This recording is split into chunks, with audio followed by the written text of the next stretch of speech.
Te mahitahi ngā iwi Māori o te motu me ngā tarika wanatanga Māori ki te tautoko i ngā Māori kei o tautahi e noho ana. No te rangi nei i tū ai tētahi hui i runga i te karanga a te minita i ngā take Māori. Kia whiriwhiri pehe te atawhai te āwhina pai mo te iwi o konei.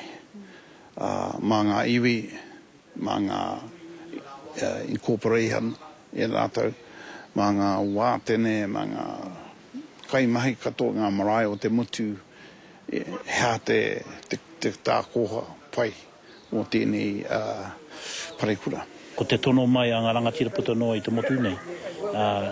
Kia hau i roto i ngā rā e rua ko tā atu nei, heha te hia ngaitau.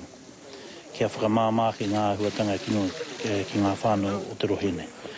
Nā tēnei te hara mai nei ki te whakarite, heha pū ngā hia o ngā whānau o konei, kia tāia e ngā iwi puta noa i te motu nei, te tuku āwhinatu i konei ki o tautai.